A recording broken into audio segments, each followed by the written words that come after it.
Hola, bienvenidos. Ya ingresamos con Arturo Borges en Doble Vía. Hoy para hablarles de colectivos de riesgo. ¿Qué quiere decir esto? Bueno, información importante para quienes nos conducimos en la calle sobre qué puede pasar con ese otro individuo, circule como circule, ya sea peatón, ya sea un ciclista o un motociclista, qué puede llegar a ser que nos involucre a nosotros también. Bienvenido, Arturo. Muchas gracias, José. Sí, uno haciendo un análisis de la siniestralidad, evidentemente que consigue a través de los años y a través del estudio de los accidentes, cierto patrón que se da en ellos. Entonces, cuando nosotros damos clases a los aspirantes, tratamos de explicarles cuál es aquel grupo de riesgo que está, digamos, padronizado y que tiene determinadas actitudes que muchas veces no entiende que la vía pública es compartida. Entonces vamos a dividir este colectivo que se saca de esa siniestralidad, es decir, son aquellas personas que por lo general tienen una exposición al riesgo. Ciertos comportamientos que se pueden de alguna forma catalogar y tomar en base a eso determinadas precauciones. Y que se repiten. Entonces esa frecuencia con la que se da nos da a nosotros un cierto, digamos, protocolo de actuación, por decirlo así, de quienes participan específicamente con determinadas características en los siniestros. Entonces este colectivo nosotros lo vamos a dividir en, primero, evidentemente que peatones, también ciclistas, colectivo de los motociclistas, ni qué hablar, y después vamos a hablar de los conductores, es decir, en cada uno, cuál es la anticipación o la prevención de los conductores frente a estos tres grupos o tres colectivos. Dentro del colectivo del peatón vamos a dividir en dos grupos, el colectivo niños y el colectivo adulto. ¿Qué sucede con los niños? ¿Por qué tienen tanta frecuencia de accidentes? Si bien ahora últimamente, en los últimos años, perdón, ha disminuido esto, ¿qué es lo que pasa con los chicos? Primero y fundamental, los niños en nuestro país, entre los 6 y los 10 años, es donde más participan de accidentes. Su baja estatura puede hacer, por ejemplo, como vemos en imágenes, que no puedan ver mucho, no tengan un campo visual muy amplio. Claro, con respecto del adulto, hasta un 40% menor puede ser su campo visual. Ni que hablar de la periferia de su campo visual. Entonces, cuando están entre coches y quieren salir, evidentemente que este es un riesgo que se corre, inclusive para el conductor, cuando prevea o vea a alguien que se está asomando de esta manera, tiene que saber que tiene que bajar la velocidad porque la respuesta del chico quizás no es la adecuada. ¿Cuáles son los factores que inciden en esto? Bueno, dijimos su baja estatura. Puede ser un problema de audición. Muchas veces el chico escucha el ruido, pero hasta que no lo visualiza o lo focaliza no entiende de qué lado viene. Y quizás cuando toma la decisión, muchas veces el vehículo como vemos acá, se largan corriendo muchas veces en medio de un juego o de llegar a un ómnibus que se va en una parada. Se largan, aparecen entre los autos allí en el cruce, ¿no? Exacto, porque además, ¿qué pasa? Su tiempo de reacción es el doble que el adulto. Entonces, mientras procesan la información, ellos empiezan a correr un riesgo. A veces la imprudencia también, no conocer las normas. Cuando ellos también están en grupo, el nivel atencional es muy difícil de controlar, ¿verdad? Tienen dificultad para controlar la atención, y esto hace que sea quizás el grupo más vulnerable. Y sobre todo, en este caso, evidentemente, que son los más perjudicados, porque directamente pegan en la cabeza. ¿Qué pasa con los adultos? Es decir, con los mayores. ¿Cómo son los mayores como peatones? Hay algunas cosas que se parecen en el caso de los chicos. Por ejemplo, alguna imprudencia que se comete por no conocer muchas veces la normativa. Esto pasa continuamente. A veces van subjetivizados en un problema.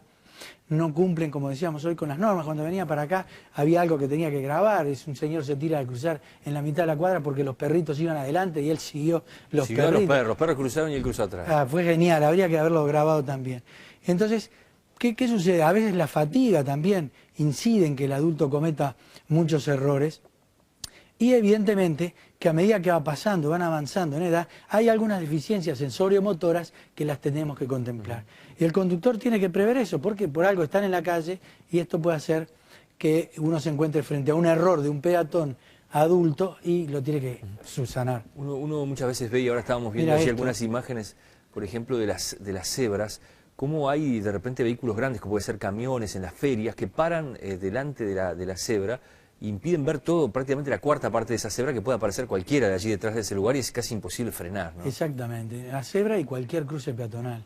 Entonces muchas veces se cometen infracciones, pero bueno, deberíamos contemplarlo por esto que dijimos que el peatón adulto no tiene subjetivizado el tema de la seguridad. Muchas veces vienen al centro y no tienen la menor idea de para qué sirve un semáforo, por ahí no distingue los colores, ¿verdad? Se enfrentan a una situación de conflicto o dudan.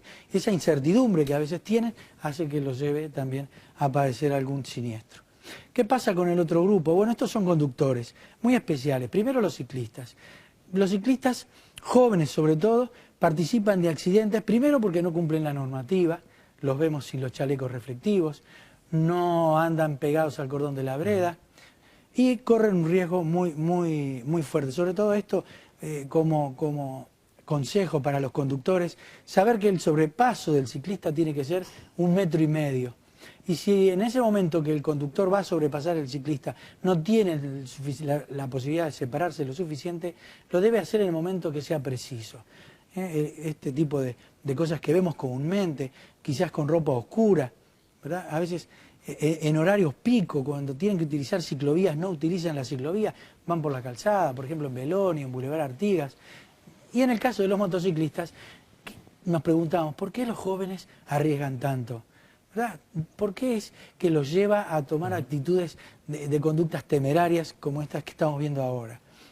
Esta es brutal, y es real, es aquí en Montevideo, ¿verdad? Es total, esto es así, y pasa con frecuencia.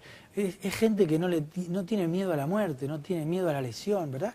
Y muchas veces esto hay que pararlo porque te dicen, bueno, pero es mi opción, si me pasa algo, yo soy el que pago. No es así, si no llevas el casco puesto o tenés una lesión grave, el resto de la sociedad es el que está pagando por ti. Por lo tanto, también es un grupo a tener en cuenta y tratar de, evidentemente, que colectivizarlo y educarlo o formarlo de alguna manera que lo pueda llevar a que no tengan estos accidentes, fundamentalmente. Y después nos quedarían los conductores mayores. En el caso de los conductores mayores, los adultos, tenemos que la fatiga tiene digamos, una incidencia bastante importante, ¿verdad? Muchas horas de manejo, ya no tienen la audición y la visión, también tienen algunas fallas, como dijimos hoy, algunos elementos sensoriomotrices, que del vehículo lo trasladan después a su respuesta como peatones. Esto muchas veces lo vemos, ¿verdad? Y entonces la idea es, bueno, ¿cómo manejan los adultos? Hay que fijarse en cómo manejan los adultos y tratar de contemplarlos, ¿verdad? La gente cree que no podría manejar, y ahí no hay un límite de edad, sino que evidentemente... ¿Hasta qué edad se puede manejar? ¿Hay realmente alguna normativa en ese sentido? No hay. Mientras tenga la posibilidad de conducir, evidentemente que lo puede hacer sin ningún problema, ¿verdad? Es decir, si pasa los exámenes médicos, sobre todo el test de reacción y de visión, lo puede hacer. Pero este colectivo, esto que vimos nosotros, debería ser bueno que los conductores sepamos cuál es la respuesta de ellos para de esa manera separarnos de un evento de siniestralidad que a veces te ves involucrado por esa respuesta. Siempre decimos, el conductor en la vía pública lo que debe hacer es anticipar el error del otro. Y aunque el otro esté en el error, en la infracción, el que tiene el deber de protegerlo y no caer en imprudencia es uno. Sobre todo cuando hay, por ejemplo, hasta vidas en juego, ¿no? Y muchas veces gente que dice, bueno, yo respeto las normas, pero después los otros que se arreglen, ¿no? Pero eso puede terminar con consecuencias fatales. Pero por supuesto es así, ¿verdad? Debemos de tratar de sociabilizar esto, y tanto unos como otros, bueno, saber que es un lugar que compartimos y cada uno debe respetar las características de los otros. Algunos seremos más o menos, otros más medianamente buenos y otros muy buenos. No podemos tratar de homogeneizar todo en el tránsito, que esto es algo imposible de hacer. Arturo, gracias. Nos reencontramos la semana que viene. Con todo gusto, José. Con más temas de actualidad.